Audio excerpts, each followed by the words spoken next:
Doctor साहब मुझे बहुत प्रेम करते हैं। हाँ। अरे बहन जी कहाँ गई हमारी विजय लक्ष्मी जी? बिठाए। अरे बहन जी आओ, ये अच्छा ठीक है, आ रही हैं। हाँ, मुख्यमंत्री जी आ रहे हैं। तो डॉक्टर साहब मुझे बहुत प्रेम करते, इसके लिए नहीं करते कि मैं उनका भाई हूं। आप मेरा चेहरा ध्यान से देखो,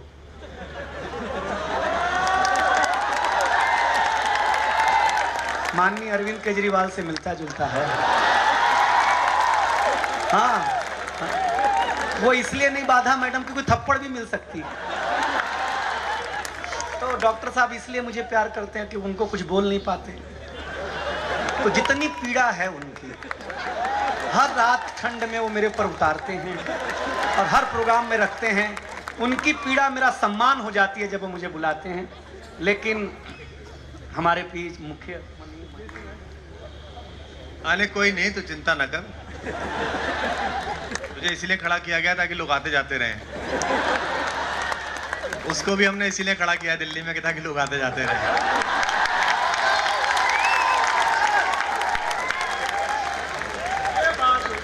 हमारे बहुत आत्मीय मित्र और बड़े मुखर राजनेता पूर्व मुख्यमंत्री श्री दिग्विजय सिंह जी का आगमन हुआ। एक बार तालियों के साथ आप उनका स्वागत करिए।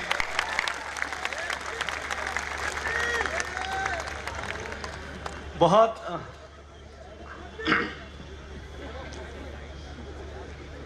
नहीं, कर्नावट सर बैठे हुए हैं, नजर पड़ गई मेरी। मैं माननीय दिग्विजय सिंह जी को प्रणाम करता हूं। आप लोगों, मैं पहला कवि हूं सर, और मैं ही सबसे अच्छा हूं। हाँ। इधर खड़ा हो जाए, इधर थोड़ा, इधर खड़ा हो, इधर खड़ा हो थोड़ा। हाँ यहाँ खड़ा हो, अब ठीक है। हाँ। चल पढ़। ये तो कहेंगे नहीं सर, अपने को ही बताना पड़ेगा कि मैं अच्छा हूँ, उसमें कौन सी बड़ी बात। हाँ, बता देना चाहिए उसमें। लेकिन एक शेर मैं सुनाता हूँ। हाँ। मुझे पता नहीं कि मुझे शेर व शायरी का शऊर है कि नहीं है, लेकिन कभी मसूरी और कभी वो नैनीताल सी लगती है। ओ ठंड में। डॉक्टर साहब के बारे में कुछ कह नहीं सकता मैं, क्योंकि उन्होंने कहा कि मुझे सुनने के लिए दिल मत लगाना, दिमाग मत लगाना।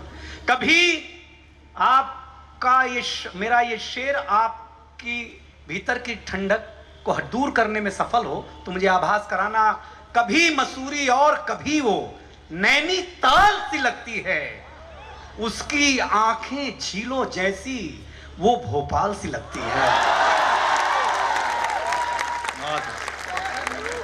बहुत अच्छा, बहुत अच्छा। नहीं, बहुत अच्छा है। ये इसलिए सुनाया कि आपको लगे कि मेरे पास दिमाग भी है। हर बार संचालक ठीक थोड़ी ना होता है, कभी कभी। और मैं एक बात बताऊं, माननीय दिग्विजय सिंह बैठे हुए हैं। भारतीय आदमी की आदत है कि वो सत्यनारायण भगवान की कथा अगर 10वीं बार भी सुन रहा हो, तब भी जब तक पंडित ना कहे कि अध्याय समाप्त हुआ, तब तक वो अच्छत फूल नहीं छोड़ता, क्योंकि वो ठीक से सुन ही नहीं रहा होता है। आपने कुमार विश्वास को अगर 10 साल पहले ठीक से सुन लिया होता,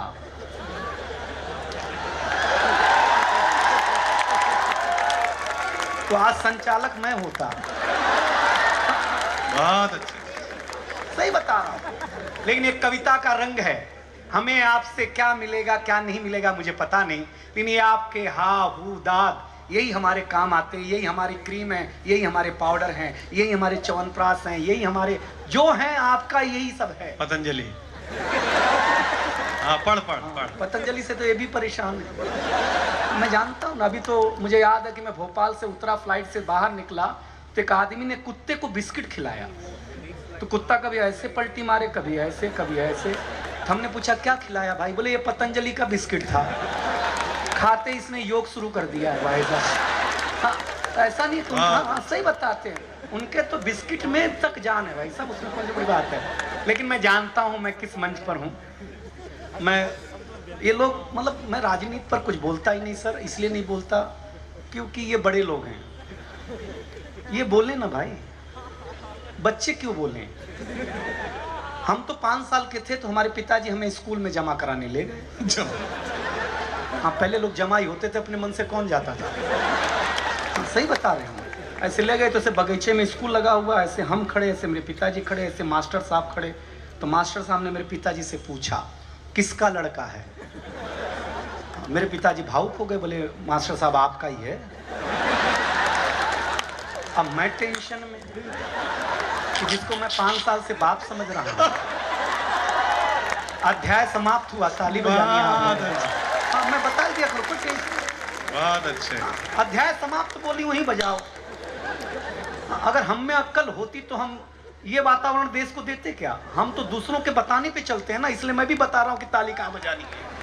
हाँ हमें अपनी भी बुद्धि लगानी चाहिए, क्योंकि ये कविता का मंच है, कविता का रंग है। ये रंग हरिवंश राय बच्चन की कलम में उतरा तो उन्होंने लिखा रंग बरसे भीगे चुनर वाली। ये रंग आस्था की चौखट पर आया तो अनूप जलोटा ने गाया, शाम पिया मुरी रंग दे चुनरिया ऐसी रंग दे कि रंग ना ही छूटे रामा, धोबिया धोए चाहे सारी उमरिया। ये रंग फिल्मी पर्दे पर आया तो सुनील दत्त साहब ने कहा कि रंग और नूर की बारात किसे पेश करूं, ये मुरादों की हंसी रात किसे पेश करूं। ये रंग शायरी में आया तो शायर ने लिखा, इसी रंग रंग में रंग है, तुझे रंग रंग में रंग दिया। मेरा रंग आया है रंग पर, तेरा रंग चढ़ के उतर गया। ये रंग कविता में आया तो कवि ने लिखा, इस रंग बदलती दुनिया में मैं रंग बेचता हूं और भोपाल जवान हो जाए। ये रंग जब 18 साल के नौजवान के सर चढ़ करके बोला तो गली गली में भगत सिंह ने गाया, मेरा रंग दे बसंती चोला माए। ये कविता का ये उतरना चाहिए, आपके भीतर उतरेगा मन में, हाथ से मन को कभी वो टेंशन नहीं लीजिएगा।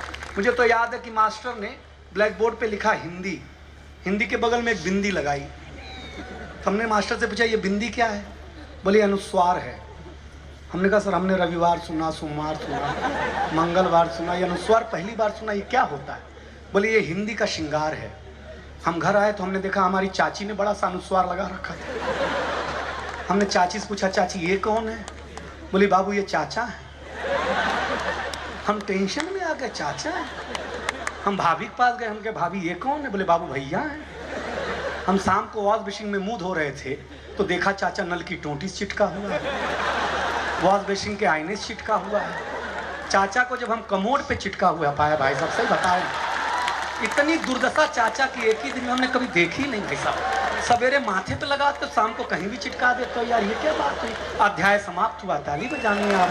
हाँ मैं बता दी।